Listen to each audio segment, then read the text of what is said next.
దేవుని వాక్యంలో నుండి కొన్ని విషయాలు మనం ధ్యానం చేద్దాం. గలతీయులకు రాసిన పత్రిక 6వ అధ్యాయము. అపోస్తలుడైన పౌలు గలతీయులకు రాసిన పత్రిక 6వ అధ్యాయము 14వ వచనాన్ని చదువుకుందాం. అయితే మన ప్రభువైన యేసుక్రీస్తు సిలువయందు తప్ప మరి దేని యందును అతిశయించుట నాకు దూరమగును గాక. దాని వలన నాకు లోకమునకు నేనును సిలువ వేయబడి ఉన్నాము. దేవుని మాటలు విందాం. అపోస్తలుడైన పౌలు గలతీలో ఉన్నటువంటి సంఘానికి రాస్తూ, మన ప్రభు అయిన యేసుక్రీస్తు సిలువయందు తప్ప మరి దేని యందును అతిశయించుట నాకు దూరమగునుగాక అంటున్నాడు.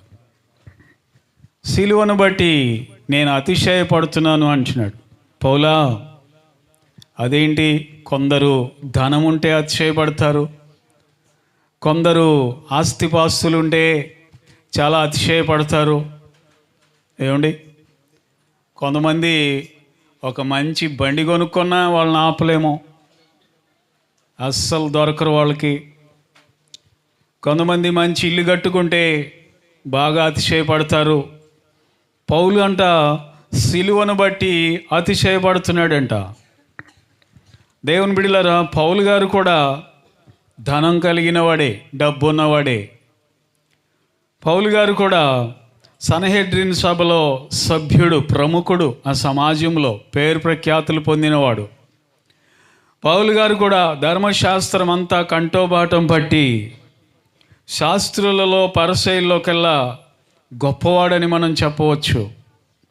కానీ అపోస్తలుడైన పౌలు, నేను దేన్ని బట్టి కూడా నేను అతిశయపడట్లేదు, కానీ నేను కలిగి ఉన్నటువంటి సిలువను బట్టి, ప్రభు అయిన యేసుక్రీస్తు వారి యొక్క సిలువను బట్టి నేను అతిశయపడుతున్నాను అని పౌలు గారు అంటున్నాడు.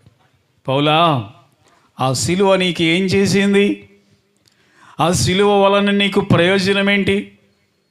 యేసు ప్రభు వారు సిలువకి ఎక్కాడు కదా, ఆయన ప్రాణం పెట్టాడు కదా, ఆ సిలువలో ప్రాణం పెట్టి మరణించి తిరిగి లేచాడు కదా. మరి తిరిగి లేచినటువంటి యేసు ప్రభువుకి అది గొప్ప, యేసు ప్రభువుకి అది పేరు ప్రఖ్యాతులు తెచ్చిపెడుతుంది. పౌలా, నీకేంటి ఉపయోగం? ఎందుకు సిలువను బట్టి నువ్వు అతిశయపడుతున్నావు? నువ్వు అతిశయించడానికి ఇంకేమీ లేవా అని అంటే ఆయన అంటాడు కదా, అవును, ఆ సిలువను బట్టి తప్ప మరి దేని యందు కూడా నేను అతిశయపడను అని ఆయన తెలియజేస్తూ ఉన్నాడు. దేవునికి మహిమ కలుగును గాక. ఇంకా అంటున్నాడు కదా, దాని వలన, ఆ సిలువ వలన నాకు లోకమునకు నేను కూడా సిలువ వేయబడి ఉన్నాము. యేసు ప్రభు వారే కాదు, నేను కూడా లోకము నాకు సిలువ వేయబడి ఉన్నాము అని చాలా మర్మగర్భితంగా పౌలు గారు తెలియజేస్తూ ఉన్నాడు. దేవుని బిడ్డలారా, పౌలు గారు ఎలా అతిశయించాడో, యేసు ప్రభు వారి యొక్క సిలువను బట్టి పౌలు గారు ఎలా అతిశయించాడో, ఈ రోజున మనము కూడా అతిశయించాలి ఆ సిలువను బట్టి. ఎందుకని అంటే ఆ సిలువ వలన ఈ లోకానికి ఏం కలిగిందో, ఎలాంటి మేలులు కలిగినాయో ఈ పూట నేను మీకు చెప్పాలనుకుంటున్నాను. దేవునికి స్తోత్రం చెల్లిద్దామా? హల్లెలూయా చెప్దామా? హల్లెలూయా. సిలువ వలన ఎందుకు అతిశయించాలి మనం? యేసయ్య వేయబడిన ఆ సిలువను బట్టి మనకేం కలిగింది? ఈ లోకానికి ఏం దొరికింది? ఇక్కడ కూర్చున్నటువంటి మనందరికీ ఏం దొరికింది అని మనం చూస్తే, సిలువ వలన ఏం కలిగిందంటే, దేవుని బిడ్డలారా, మొదటిగా రక్షణ అనేది కలిగింది. మనకే కాదు, ఈ లోకం అంతటికీ రక్షణ కలిగింది. 1 కొరింథీ పత్రిక 1వ అధ్యాయము 18వ వచనంలో ఒక చక్కని మాట రాయబడింది. 1 కొరింథీ పత్రిక 1వ అధ్యాయము 18వ వచనం. సిలువను గూర్చిన వార్త నశించుచున్న వారికి వెర్రితనము గాని రక్షించబడుచున్న మనకు దేవుని శక్తి. సిలువను గూర్చిన వార్త ఉందే, అది నశించిపోయే వారికైతే అది వెర్రితనం. రే, యేసు ప్రభు వారంట చనిపోయాడంట సిలువలో. ఈ మధ్య ఒక ఆయన బయలుదేరాడు లోకంలో, యేసు ప్రభు అని ఆయన 2 మేకులు బీక్కోలేకపోయాడంట మొదలుపెట్టాడు. ఆయన 2 మేకులు బీక్కోలేనివాడు ఆయనేం దేవుడు అంట మొదలుపెట్టాడు ఒక ఆయన. ఎలాంటి వారి గురించి బైబిల్ ముందే చెప్తుంది, నశించిపోయే వారికి అది వెర్రితనం.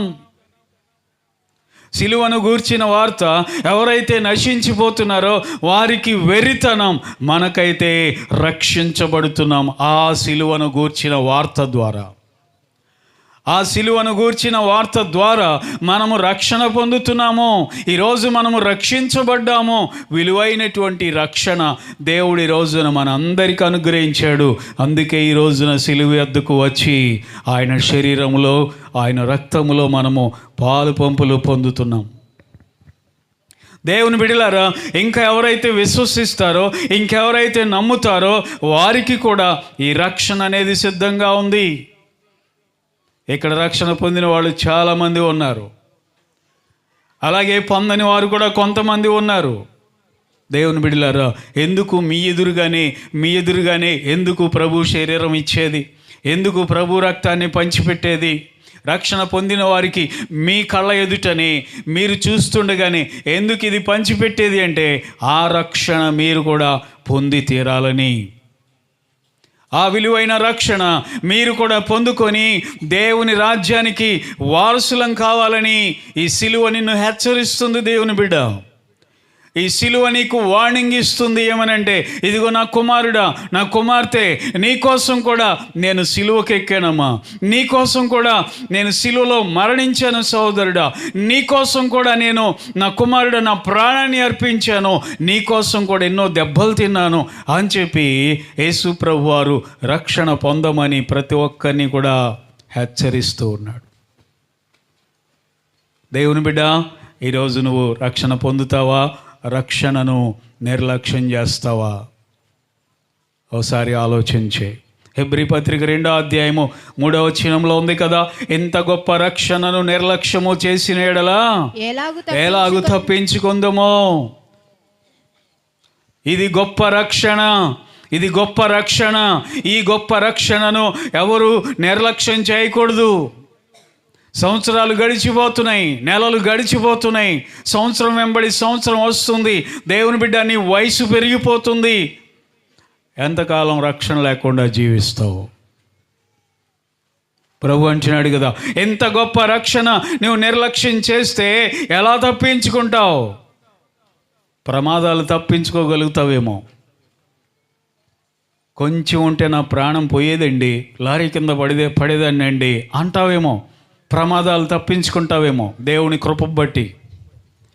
కరోనా వ్యాధిని కూడా నువ్వు తప్పించుకొని వచ్చావేమో. ఇక్కడ నుండి కరోనా వచ్చినా సరే దేవుడు నిన్ను బ్రతికించి ఆ మహమ్మారి నుండి తప్పించి ఈరోజు నిన్ను సజీవ లెక్కలో ఉంచి ఉంటాడు దేవుడు. అనేక ఉపద్రవాల నుండి, హాస్పిటల్లో ఐసీయూల నుండి దేవుడు నిన్ను తప్పించాడేమో, మరణము నుండి తప్పించాడేమో. కానీ ఒకరోజు వస్తుంది, అగ్నిగుండము నుండి, నిత్య నరకము నుండి నిన్ను తప్పించేవారు ఎవరు ఉండరు. అందుకే దేవుడు నిన్ను ఎన్నిసార్లు తప్పించుకుంటూ వచ్చాడేమో. దేవుని బిడ్డ, దేవుని ప్రేమను నువ్వు గుర్తించాలి. ఎంత గొప్ప రక్షణ నువ్వు నిర్లక్ష్యం చేస్తే ఎలా తప్పించుకుంటావు? దేవుడు హెచ్చరిస్తున్నాడు. ప్రతి ఒక్కరు కూడా రక్షణ పొందాలని. ఇది హెచ్చరికని ఇంగ్లీష్లో వార్నింగ్ అంటారు. వార్నింగ్ అంటే అది ఇంకా కఠినంగా ఉంటుంది. అది ఎక్కడుందండి హెచ్చరించింది అనే మాట? అపొస్తలుల కార్యం 2వ అధ్యాయము 40వ వచనం చూడండి. 2వ అధ్యాయము 40వ వచనం. ఇంకను అనేక విధములైన మాటలతో సాక్ష్యమిచ్చి మీరు మూర్ఖులకు ఈ తరము వారికి వేరే రక్షణ పొందుడని వారిని హెచ్చరించెను. వారికి వార్నింగ్ ఇచ్చాడంట పేతురు గారు. ఈ పండగకు చేరి వచ్చిన దేవుని బిడ్డలారా, మీరందరూ కూడా రక్షణ పొందాలి, మూర్ఖులకు ఈ తరం వారికి వేరైపోవాలి అని చెప్పి వారిని హెచ్చరించెను. రక్షణ అనేది హెచ్చరిక గై కొనకపోతే చాలా ప్రమాదం. అర్థమవుతుందా? ఒక ట్రాన్స్ఫార్మర్ మీద రాసి ఉంటుంది, ఇంటికి గుర్తేసి ఎముకలు పుర్రి బొమ్మ వేసి హెచ్చరిక అని కింద రాస్తాడు, దగ్గరకు రావద్దు. వస్తే ఏమవుతుంది చెప్పండి? నీ తలకాయ కూడా అలా అయిపోద్ది అని, నీ చేతులు కూడా అలా అయిపోతాయి అని. ఎలాగా? దేవుని బిడ్డలారా, రక్షణ పొందమని హెచ్చరించాడు. ఆ ట్రాన్స్ఫార్మర్ మీద ముట్టుకుంటే ఏం చేస్తావు చేయి చూద్దాం అని ఆ ట్రాన్స్ఫార్మర్ ముట్టుకున్నావు అనుకో, పేల్చేస్తుంది నిన్ను. ఆ పుర్రి బొమ్మ ఎలా ఉందో నీ తలకాయ కూడా అలా అయిపోద్దిరా బాబు, దగ్గరికి రామాకరా నాయనా అని దాని యొక్క అర్థం అన్నమాట. నిదానంగా వెళ్ళు, డేంజర్, ఈ బ్రిడ్జి కూలిపోయేలాగా ఉంది, హెచ్చరిక బోర్డు పెడతాడు. అక్కడ హెచ్చరిక బోర్డు పెడతాడు, ఈ బ్రిడ్జి ప్రమాదంలో ఉంది, జాగ్రత్తగా వెళ్ళు నిదానంగా అని బోర్డు పెడతాడు. నా ఇష్టం వచ్చినట్టు వెళ్తాను అని వెళ్ళావనుకో, ఆ బ్రిడ్జి కిందను ఉండొచ్చు. దేవుని బిడ్డలారా, హెచ్చరికని గాయకొనటం వలన మనకి చాలా లాభం కలుగుతుంది. కాబట్టి ఈరోజు దేవుడు నిన్ను హెచ్చరిస్తున్నాడు, గొప్ప రక్షణను నిర్లక్ష్యం చేయొద్దు. మూర్ఖులకు ఈ తరం వారికి వేరై రక్షణ పొందమని దేవుడు హెచ్చరిస్తున్నాడు. నిర్లక్ష్యం చేసావా, ఒకరోజు దేవుని బిడ్డ సమయాన్ని పోగొట్టుకుంటావేమో. రోమన్ చక్రవర్తి జూలియస్ సీజర్, రోమా చక్రవర్తులందరినీ సీజర్ అంటారు, తెలుగులో కైసర్. వీడి పేరు జూలియస్. 800 పట్టణాలను జయించిన వీరుడు, మహావీరుడు. 800 పట్టణాలను జయించిన వీరుడు జూలియస్ సీజర్. 10 మిలియన్ల మందిని చంపి తన వస్త్రాలంట అందులో ముంచి తొడుక్కున్నాడంట. రక్తాన్ని పారించిన వీరుని నేను, నా వస్త్రాలు చూడండి రక్తంలో నుండి బయటకు వస్తున్నాను అని చెప్పడానికి. 800 పట్టణాలను జయించిన సంతోషం పీక్కి వెళ్ళిపోయింది, బాగా ఎక్కువైపోయింది. ఇక పార్లమెంట్లో అడుగు పెట్టబోతున్నాడు. దేవుని బిడ్డలారా, ఒక ఆయన వచ్చి, ఒక సేవకుడు వచ్చి, రాజా ఈ ఉత్తరం చదువుకోండి అని చిన్న లెటర్ ఇచ్చి గబగబా వెళ్ళిపోయాడు. చదవచ్చులే అని బెల్ట్ కింద పెట్టుకుని మడత పెట్టి బెల్ట్ కింద పెట్టుకుని పార్లమెంట్కి వెళ్ళిపోతున్నాడు. అందులో ఏం రాసి ఉందంటే, నిన్ను చంపడానికి మెట్ల కింద శత్రువు ఉన్నాడు కత్తి పట్టుకొని, కాబట్టి ఈరోజు నువ్వు వెళ్ళొద్దు, పార్లమెంట్కి ఆ మీటింగ్కి వెళ్ళొద్దు, జాగ్రత్త అని రాసి అందులో పెట్టాడు. ఈయనేమో అత్యుత్సాహంలో, పొంగి పొర్లే ఉత్సాహంలో దేవుని బిడ్డలారా ఆ ఉత్తరం మడిచి బెల్ట్ కింద పెట్టుకొని భవనానికి వెళ్ళిపోతున్నాడు. ఆ మెట్లు ఎక్కుతూ ఉండగా ఆ మెట్ల కింద ఉన్నటువంటి ఆగంతకుడు, ఆ క్రిమినల్ ఆ కత్తి తీసుకుని వచ్చి పొడిచేశాడు. అక్కడికక్కడే స్పాట్లో చనిపోయాడు. ఎవరండి ఆయన? Julius Caesar. దేవుని బిడ్డలారా, ఆ హెచ్చరిక అతడు చదువుకున్నట్లయితే, నిర్లక్ష్యం చేయకుండా, ఆ బెల్ట్ కింద పెట్టకుండా ఆ హెచ్చరికను చదువుకున్నట్లయితే అతడు ప్రాణాలతో బ్రతికి బయటపడేవాడు. ఇంకా పట్టాభిషేకం జరగకముందే చచ్చిపోయాడు. 800 పట్టణాలను జయించిన వీరుడు. ఒక హెచ్చరిక అనేది మనిషిని కాపాడుతుంది, ఒక హెచ్చరిక అనేది మనిషిని రక్షిస్తుంది. కనుక ఈ రోజున దేవుడు నిన్ను హెచ్చరిస్తున్నాడు. ఏంటి అంటే, మూర్ఖులకు ఈ తరం వారికి వేరే ఏం పొందాలంట? రక్షణ పొందాలి. రక్షణ పొందిన దేవుని బిడ్డ, నీ రక్షణ అంతం వరకు జాగ్రత్తగా కొనసాగించుకోవాలి.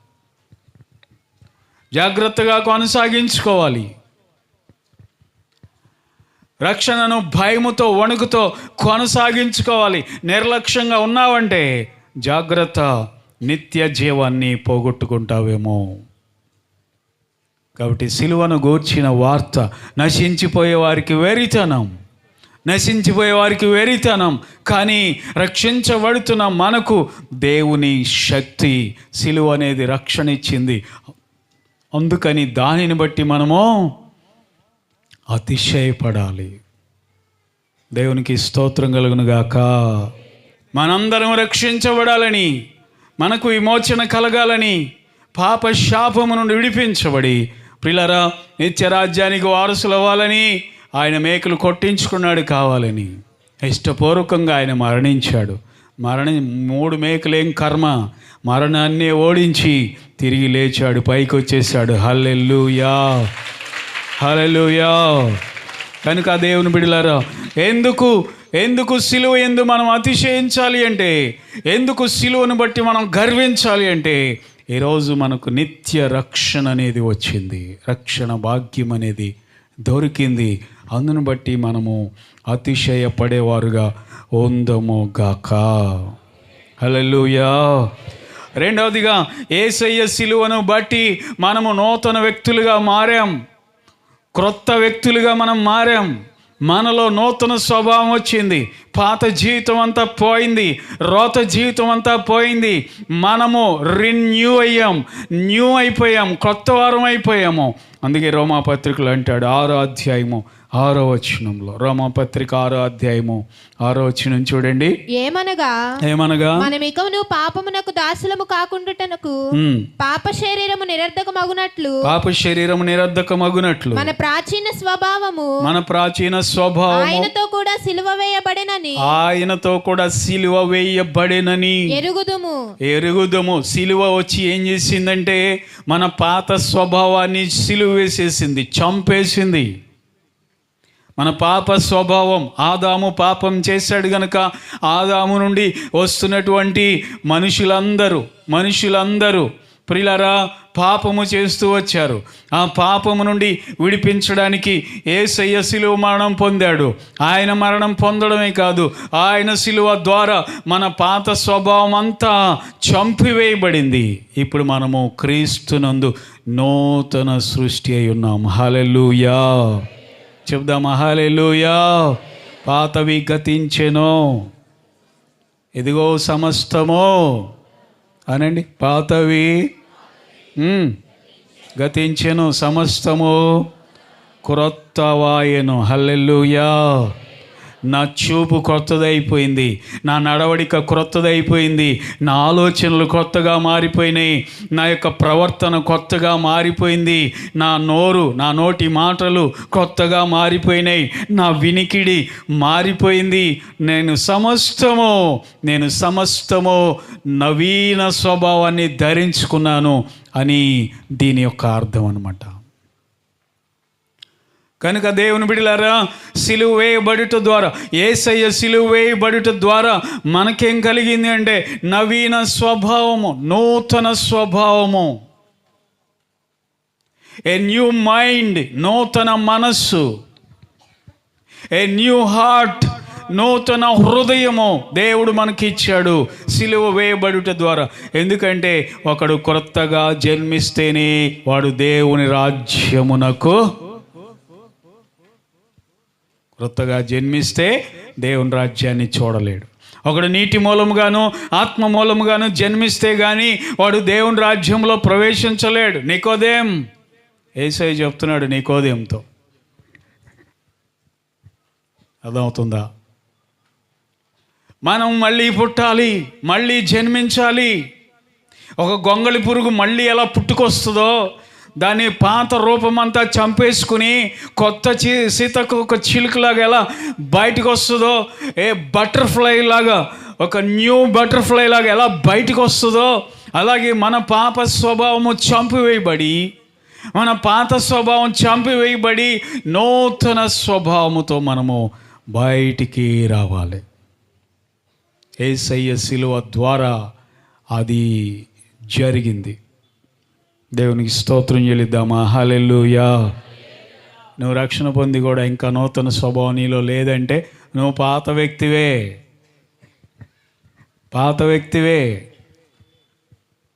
నీలో పాత స్వభావంతో ఎంతకాలం ఉంటావు? తీసివేసుకో.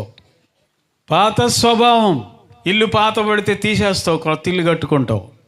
బండి పాతది అయిపోతే ఏం చేస్తావమ్మా మేరీ? డుగ్ మని సౌండ్ వస్తుంది. నువ్వు హాస్పిటల్కి వెళ్తుంటే బర్రమని రకరకాల సౌండ్లు వస్తున్నాయి, అందరినీ ఇంకా చూస్తున్నారు. పాతది అయిపోతే ఏం చేస్తావు? కొత్తగా ఉంటావు లేదా? అప్పు చేసైనా కొంటావే కానీ ఆ సౌండ్లు నువ్వెక్కడ భరిస్తావా? ఆ సౌండ్ వినపడగానే అంటారు హాస్పిటల్లో వాళ్ళు, వస్తుందిరా అని. ఎవరు వస్తున్నారని?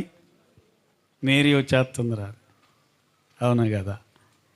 పాత బండి మార్చేస్తావే, పాత ఇల్లు మార్చేస్తావే, పాత వస్త్రాలు మార్చేస్తావే, ఇంకేముంది? సెల్ ఫోన్ పాతది అయిపోయింది అనుకో, ఏం చేస్తారు? హలో అనగానే హలో హలో హలో అని 4 సార్లు వినపడుతుంది అనుకో నీ చెవిలో. బ్రహ్మాండంగా ఉంది, ఇలాంటి ఫోన్ ఎక్కడ దొరకదు నాకు అని అదే ఉంచుకుంటావా? చెత్తలో విసిరేవు, కొత్తది కొనేస్తావు. దేవునికి స్తోత్రం కలుగును గాక. దేవుడు కూడా ఏం కోరుకుంటున్నాడు తెలుసా? నూతన స్వభావం కోరుకుంటున్నాడు నీలో. క్రొత్త బట్టలు మంచిదే, కొత్త ఇల్లు మంచిదే, క్రొత్త బండి మంచిదే, క్రొత్త వస్తువులు మంచిదే, కానీ అలాగే నీలో నూతన స్వభావం కోరుకుంటున్నాడు. అది ఎలా వస్తుందంటే సిలువ వేయబడుట ద్వారానే వస్తుంది నూతన స్వభావం. ఏమండి, పైకి కొత్త వస్త్రాలు వేసుకుంటే నూతన స్వభావం రాదు. పాస్టర్ గారు కొత్త బట్టలు తెచ్చుకోమంటారా? బాప్తిజం ఇస్తున్నారుగా. అందుక ఏం పర్లేదమ్మా, కొత్తవి లేకపోయినా ఉన్నట్లోనే మంచిది తెచ్చుకో. ఇప్పుడు రాంబాబు కాకి కంట పావురాల్లో కలిసిపోవాలని కోరిక కలిగిందంట. వేటిలో ఏదో బతుకైపోయింది, నేను ఇంటికి వెళ్తే చాలు పో అంటున్నారు. కాకిని అంటారా అనరా? దామ్మా నిన్ను పెంచుకుంటాను, పంజరంలో వేసుకుని గింజలు వేస్తాను రోజు అంటారు ఎవరైనా కాకిని? ఇంటికి వస్తే చాలు వెళ్ళు అవతలకి అంటున్నారు. కర్ర ఉంటే కర్ర పెట్టుకో. అదే పావురాన్ని అట్ట కాదు, అందరు దగ్గరికి పిలుచుకుంటున్నారు, మేత వేస్తున్నారు దానికి. వాటిని భుజాల మీద ఎక్కించుకుంటున్నారు. నన్ను ఎవడు భుజాల మీద ఎక్కించుకోడు. ఎందుకు ఎక్కించుకుంటాడు? దాని బుద్ధి ఏంటి? ఎక్కించుకుంటే మాట్లాడరు. తెల్లటి సొన్నంలో మునిగిందంట, తెల్లగా అయిపోయింది. ఇక్కడైతే నన్ను గుర్తుపడతారని ఇంకో దేశం వెళ్ళిందంట. పావురాలు ఉన్నాయంట అక్కడికి వెళ్ళిందంట. హాయ్ బాగున్నారా? ఎవరు నువ్వు అన్నయ్య. నేను ఎవరిని అంటారేంటి? నేను కూడా పావురాన్నే. నీ నడకేంటి అట్ట ఉంది? నేను కొద్ది సైజు పెరిగేగా, అందుకే అట్ట నడకుందిలే. నీ ముక్కేంటి అంత బారుంది? పొడిచి పొడిచి పొడిచి అలా అయిందిలే. పావురాలు అడుగుతున్నాయి, ఇలా ఉన్నావేంటి, ఇంతలా ఉన్నావేంటి? మేనేజ్ చేసేస్తుంది. నేను మీ అందరికంటే పెద్దదాన్ని, మీరు నా మాట వినాలి. అలాగా, ఓహో, భలే మేనేజ్ చేసేస్తుంది. నువ్వు ఏది పడితే అది తింటావేంటి అంటనేంట. మేము వాడు తినంగా గింజలు తింటాం కానీ నువ్వేంటి ఏది పడితే అది. మా దేశంలో అంతే అంటదంట. అది దాని బొంద. అది చెప్పినవన్నీ నమ్ముతున్నాయి కానీ ఒక కంట కనిపెడతానే ఉన్నాయి. ఇది ఎప్పుడూ దొరికిపోద్ది అన్నట్టు. ఒకరోజు ఇలాగే మబ్బులు బట్టి ఫుల్గా వర్షం కురిసిందంట. దాని సున్నం అంతా ఏమైపోయిందండి, మొత్తం కరిగిపోయింది. అప్పుడు అర్థమైంది వాటికి, అవన్నీ కలిపి వచ్చి దాన్ని పొడిచి పడేసినాయి అంట, వెళ్ళిపోయింది. దేవుని బిడ్డలారా, రంగు మారటం కాదు, మనస్సు మారాలి, హృదయం మారాలి. దేవుడు అది కోరుకుంటున్నాడు. నవీన స్వభావం కావాలి, నూతనమైన స్వభావం కావాలి. దేవుని బిడ్డ సిలువ వేయబడాలి. మన పాప స్వభావము సిలువ వేయబడి మనలో నూతనమైన వ్యక్తి కనబడాలి మనలో. అది దేవుడు కోరుకుంటున్నాడు. ఎందుకు సిలువను బట్టి అతిశయపడాలి అంటే మనలో నూతన స్వభావం అనేది వచ్చింది కాబట్టి, నూతనమైన వ్యక్తులుగా మనము మారాం కాబట్టి దేవుడు మార్చాడు కాబట్టి మనము యేసయ్య సిలువను బట్టి అతిశయపడేవారుగా ఉండాలని దేవుడు కోరుకుంటా ఉన్నాడు. దేవునికి స్తోత్రం చెల్లిద్దామా? హల్లెలూయా. బిగ్గరగా హల్లెలూయా. దేవుని బిడ్డలారా, యేసయ్య సిలువను బట్టి మనం అతిశయపడాలి. ఈరోజు పాత జీవితం నుండి విడిపించి నూతనమైన వ్యక్తులుగా మార్చాడు గనుక మారేరా. ఇక్కడ ఉన్నవారులారా, సంస్కారం తీసుకున్న వారులారా, మారేరా. మారాలి, మారు మనసు రావాలి, మాయ మనస్సు కాదు. ఏంటి చెప్పండి? ఏ మనసు? దేవుని బిడ్డలారా, నవీన స్వభావం మనలోనికి రావాలి. ఈరోజు నువ్వు సంస్కారం తీసుకుంటున్నావంటే, ప్రభు శరీరంలో పాలు పంపులు పొందుతున్నావంటే, ఆయన రక్తంలో పాలు పంపులు పొందుతున్నావంటే, ఈరోజు నూతన వ్యక్తిగాను ఉండాలి. ప్రభువుకి అలా కనబడాలి. పౌలు అంటున్నాడు, సిలువను బట్టి నేను అతిశయపడుతున్నాను అని గలతీలు సంఘస్థులతో ఆయన తెలియజేస్తూ ఉన్నాడు. దేవునికి స్తోత్రం కలుగును గాక. చూద్దామా? హల్లెలూయా. బిగ్గరగా హల్లెలూయా. కొలసీలకు రాసిన పత్రిక 2వ అధ్యాయము 15వ వచనాన్ని, కొలసీ పత్రిక 2వ అధ్యాయం 15వ వచనాన్ని చదువుదాం. మరియు అపరాధముల వలనను శరీరమందు సున్నతి పొందక యుండుట వలనను మీరు మృతులై ఉండగా దేవుడు వ్రాత రూపకమైన ఆజ్ఞల వలన మన మీద రుణముగాను మనకు విరోధముగా ఉండిన పత్రమును మేకులతో సిలువకు కొట్టి దాని మీద చేవ్రాతను తుడిచివేసి మనకు అడ్డము లేకుండా దానిని ఎత్తివేసి మన అపరాధములన్నిటినీ క్షమించి ఆయనతో కూడా మిమ్మల్ని ఏం చేశాడంట? జీవింపచేశాడు. ఆయన పత్రమును మేకులతో కొట్టివేశాడు. మన మీద ఉండిన పత్రం ఏంటి అంటే అది మరణం.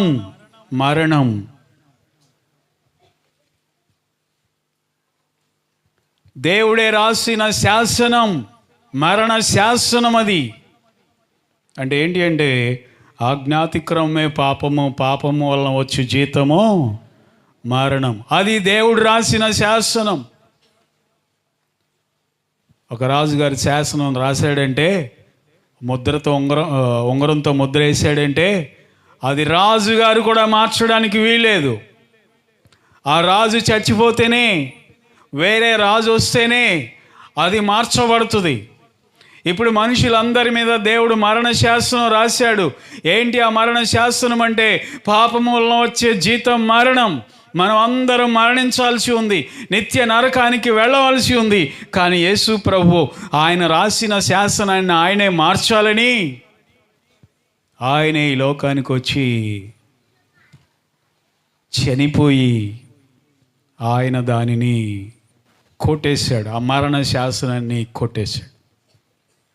ఎవరైతే ఆయన శిలువ మరణంలో పాలు పొంది, ఎవరైతే ఆయన శిలువ రక్తంలో కడగబడతారో, దేవుని బిడ్డలారా, వారందరికీ కూడా ఈ మరణము కొట్టివేయబడి నిత్య జీవం అనేది దొరుకుతుంది. హల్లెలూయా.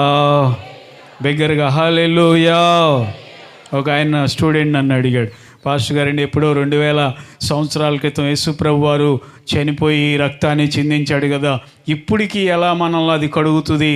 ఇప్పుడు ఇన్ని సంవత్సరాల తర్వాత కూడా ఎలా కడుగుతుంది అని ఓ ప్రశ్న వేశాడు. ఇక్కడ ఎవరైనా సంతూర్ మమ్మీలు ఉన్నారా? సంతూర్ డాడీలు ఉన్నారా? సంతూర్ సబ్బు ఎప్పుడు కనిపెట్టారు మనకు తెలియదు, కొన్ని సంవత్సరాలు అవుతుంది. సరే, సంతూర్ పక్కన పెడదాం. కోల్గేట్ అదే వాడుతున్నారా? కోల్గేట్ వాడుతున్నాం, కానీ అది ఎప్పుడు కనిపెట్టారు? మన చిన్నప్పుడు ఎప్పుడో. ఆ కనిపెట్టిన సంవత్సరంలో ఎవరైతే వాడతారో వాళ్ళ పళ్ళే శుభ్రం అవుతాయి అని రాశారు దాని మీద.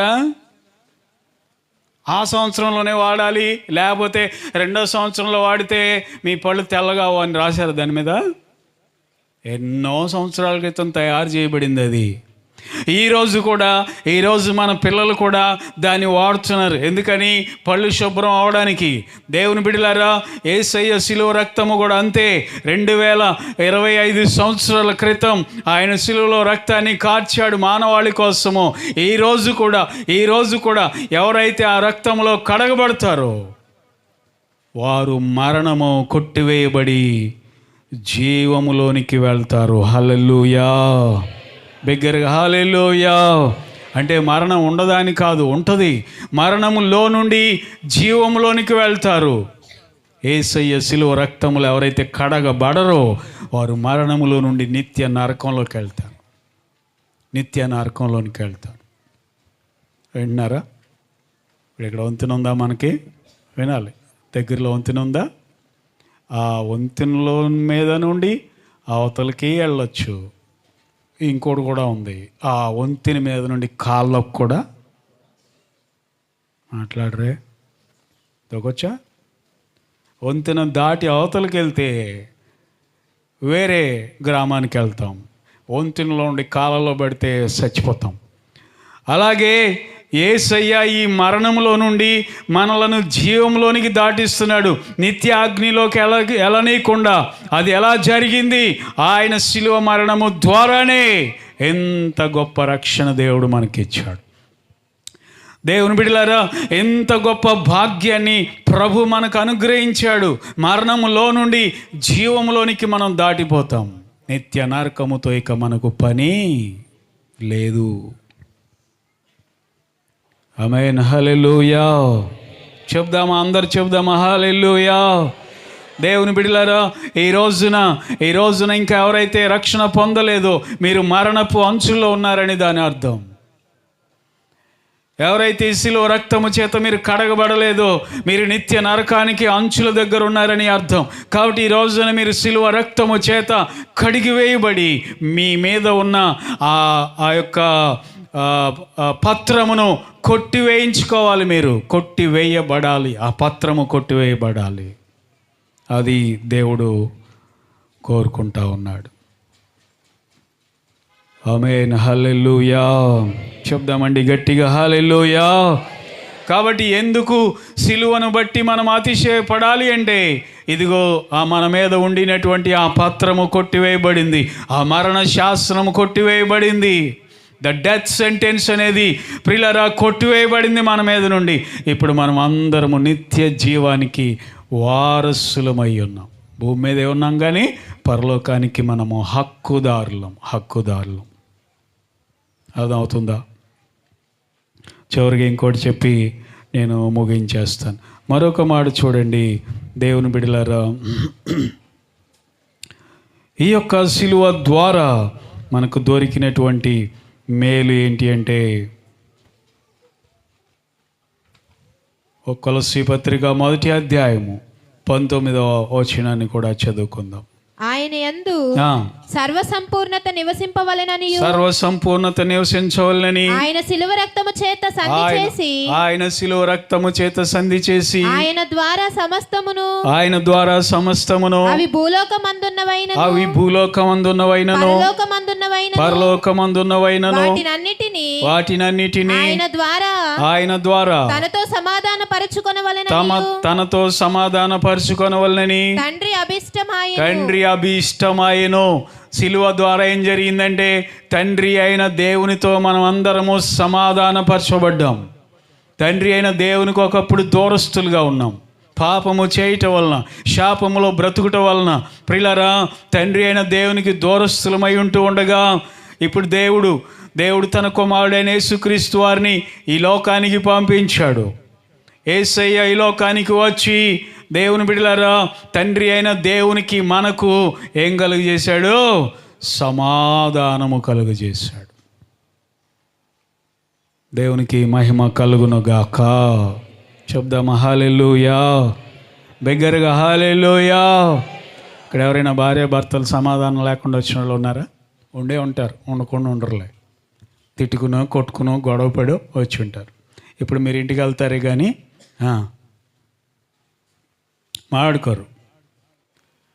ఇప్పుడు మీరిద్దరు సమాధానం పడాలని ఆశపడతారు. ఆమె తగ్గదు, ఈయన తగ్గడు. అప్పుడు వస్తాడు మధ్యలోకి బుడ్డాడు, రే అన్నం పెట్టమనరా అంటాడు. ఆయన పెట్టపోతే ఎక్కడ ఈ పగలు కొడతాడని పెట్టి టేబుల్ మీద పెట్టానని చెప్పరా అంటదా అయిపోయింది. నీళ్లు పెట్టమనరా అంటాడు రాత్రికి. ఈడికి చెప్పి ఈడికి చిర్రెత్తుకొస్తుంది. ఎవరికి? బొడ్డోడికి చిర్రెత్తుకొచ్చి పొద్దున్నే లేపమనరా 4ంటికి అన్నాడు అనుకో, నువ్వు చెప్పుగా బా అంటాడు. ఒకే మాట అంటాడు అన్నాడు. ఆ కోపం వచ్చి, చెప్పరా నేను 4ంటికి లేగలేను, నాకు మెలకువ రాదు, ఆమెకైతే మెలకువ వస్తుంది, రాత్రంతా నిద్ర లేకుండా భూమిలాగా అలా కూర్చుంటుందిరా, లేపమనరా. నువ్వు చెప్పుకో అన్నానా? ఈడికి మాట వినేటట్లు లేడని మెల్లగా వెళ్ళి మొహం ఏడు తిప్పి, రోషన్ తగ్గదుగా, పడుకుంటున్నా, లేకపోతే తెల్లవారుజాము 4ంటికి లేపు, వెళ్ళపోతే అప్పుడు పని అవ్వదు అంటాడు. అంటది ఏం గారు, ఏ డైలాగులు. సో ఎవరి ద్వారా కలిసారు వీళ్ళిద్దరు చివరికి?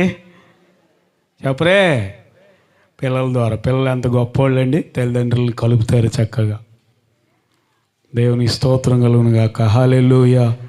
కొంతమంది పిల్లలు ఉంటారు, వాళ్ళు మహా జాదువులు, వాళ్ళ తల్లిదండ్రుల మధ్యలో గొడవలు పెడతారు, వాళ్ళు పొలాలు పెడతారు.